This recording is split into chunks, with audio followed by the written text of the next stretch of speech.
Sekarang saya akan menjelaskan tentang prosedur injeksi intradermal atau intrakutan. Intrakutan merupakan cara pemberian atau memasukkan obat ke dalam jaringan kulit.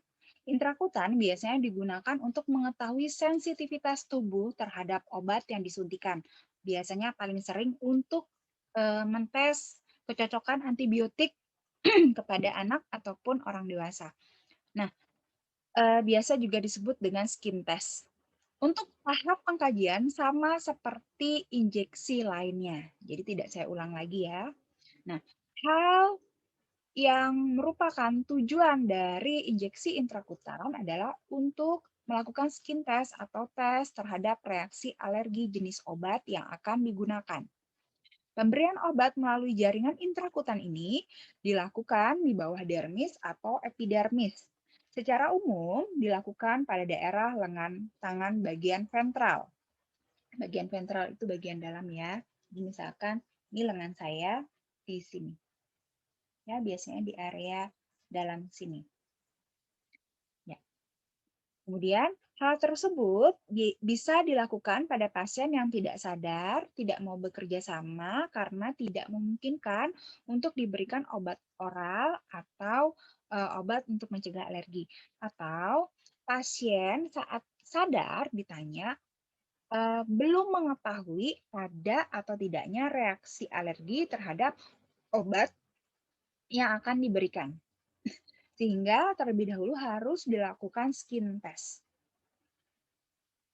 Nah, pemberian intrakutan yaitu di lengan atas, 3 jari di bawah sendi, tepat di tengah daerah muskulus deltoid.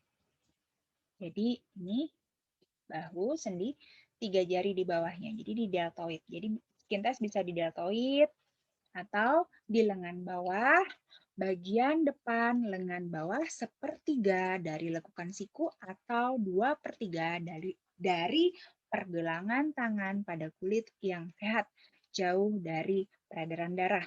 Kalau ini kan deket ya sama yang peredaran darah, jadi dia di bagian dalam sini.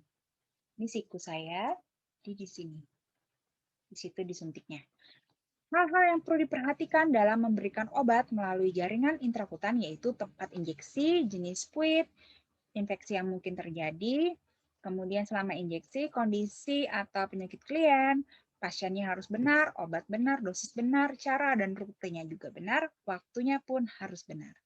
Nah, prinsip dalam pemberian obat melalui jaringan intrakutan.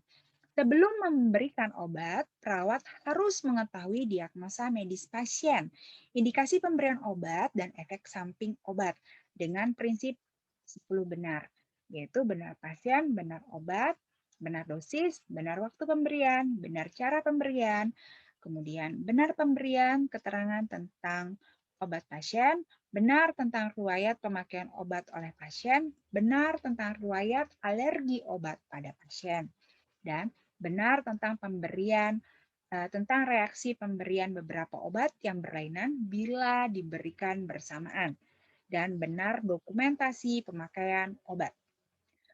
Biasanya untuk mantok tes itu juga dilakukan injeksi injeksi intrakutan, maaf, injeksi intrakutan atau intradermal untuk mantok tes, ya, diberikan 0,1 cc dibaca setelah 2 sampai 3 kali 24 jam dari saat penyuntikan obat. Jadi untuk mantok tes biasanya sudah disuntik 2 sampai 3 kali 24 jam, 2 sampai 3 hari setelah diberikan obat, maka hasil bisa diketahui. Itu untuk yang mantok tes. Kemudian setelah dilakukan penyuntikan, tidak dilakukan disinfektan. Jadi kalau penyuntikan yang lain biasanya disinfektan di awal, ya, kemudian dibuang kapasnya, dilakukan penyuntikan. Setelah penyuntikan maka akan didip dengan kapas alkohol dan dimasas.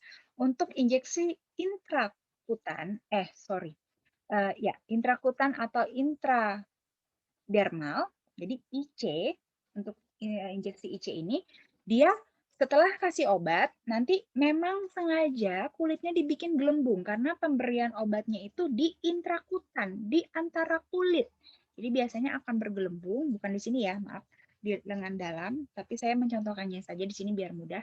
Jadi saat dia sudah disuntikan, maka saat dia sudah bergelembung, ya sudah, tidak boleh lagi didesinfektan dengan kapas alkohol. Nanti gelembungnya malah rusak, malah menyebar obatnya. Kita tidak mau obatnya sampai menyebar ya. Kita mau injeksi intrakutan atau intradermal ini obatnya hanya di intrakutan saja, tidak menyebar ke area lain. Jadi setelah kasih obat, kulitnya agak menggelembung sedikit, kemudian sudah dibiarkan saja. Tidak boleh disinfektan, disentuh, ataupun dilap pakai kapas itu nggak boleh. Nah, perawat harus memastikan bahwa pasien mendapatkan obatnya. Bila ada penolakan pada suatu jenis obat, maka perawat dapat mengkaji penyebab penolakan. Kenapa dia menolak? Dan dapat mengkolaborasikannya dengan dokter untuk menangani pasien bila pasien atau keluarga tetap menolak pengobatan setelah pemberian informed consent. Nah, injeksi intrakutan yang dilakukan untuk melakukan tes pada jenis antibiotik dilakukan dengan cara melarutkan antibiotik sesuai ketentuannya, lalu mengambil 0,1 cc saja dalam sprit dan menambahkan aquades atau aquabides atau cairan untuk injeksi air steril 0,9 cc. Jadi totalnya 1 cc di dalam squid. Jadi saat kita mau memberikan antibiotik, kita sudah siapkan obat, sudah siap di dalam squid yang besar, cabut jarumnya, ambil spit ukuran 1 cc yang paling kecil. Jadi jarum dari spit 1 cc itu mengambil obat dari spit yang besar tadi. Jadi cara ngambilnya ya spit yang besar tadi jarumnya dilepas dulu, nanti spit yang kecil bisa ngambil di situ obatnya sedikit. Yang diambil cuma 0,1 cc saja. Kemudian tutup lagi obat yang sudah disiapkan tadi. Kemudian karena tadi yang speed yang kecil cuma diambil 0,1, kita tarik 0,9 aquades. Gitu ya. Nah, kemudian totalnya 1 cc itu yang diberikan untuk skin test atau untuk injeksi intrakutan tadi. Injeksi yang dilakukan untuk melakukan tes mantok pada pasien PDD juga diambil 0,1 cc saja dalam squid untuk langsung disuntikan pada pasien. Tapi kalau untuk yang mantok tes tanpa pengencer ya, jadi langsung diberikan 0,1 cc tadi. Tapi untuk yang tes antibiotik biasanya ditambahin lagi aquades atau air steril supaya untuk mengetahui dia ada reaksi alergi tidak. Kalau ada reaksi alergi untuk yang skin test, maka obat yang dosis yang sebenarnya tidak diberikan, di stop atau diganti. Kemudian alat bahannya kurang lebih sama ya seperti prosedur pemberian obat injeksi lainnya. Cuma yang membedakan adalah teknik untuk injeksinya. Jadi tetap sama menarik perlahan permukaan kulit, jadi tetap ditarik sedikit dengan ibu jari dan juga telunjuk dengan tangan yang non-dominan. Yang dominan pegang squid, yang non-dominan pegang area tubuhnya. Kemudian menusukkan jarum dengan bevel menghadap ke atas dengan sudut bevel menghadap ke atas itu yang lubang menghadap ke atas yang tajam di area bawah. Jadi jarum itu dia miring ya. Lubangnya ada di atas, yang bagian bawah itu yang tajamnya. Nah, kemudian injeksi intrakutan ini atau intradermal sudutnya adalah kisaran 10 sampai 15 derajat.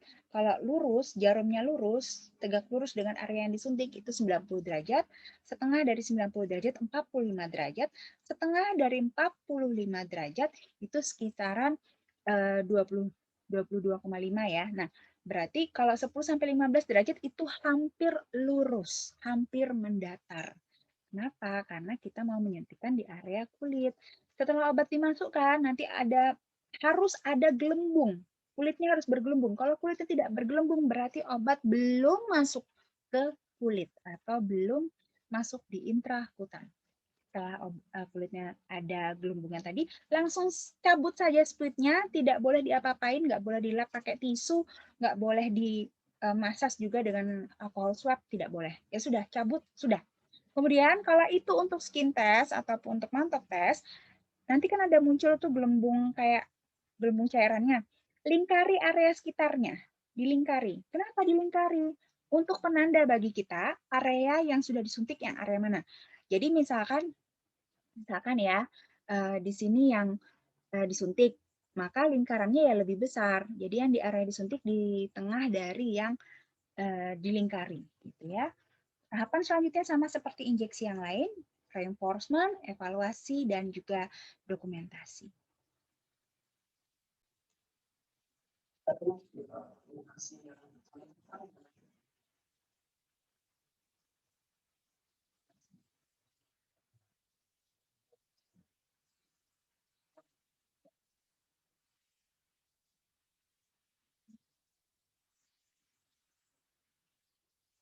Injeksi intrakutan harus menjauhi area yang memiliki banyak pembuluh darah. Jadi, misalkan di sini banyak pembuluh darah, maka di area yang tidak banyak pembuluh darah disuntikan ya.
Ya, sekian untuk penjelasan injeksi intrakutan. Terima kasih.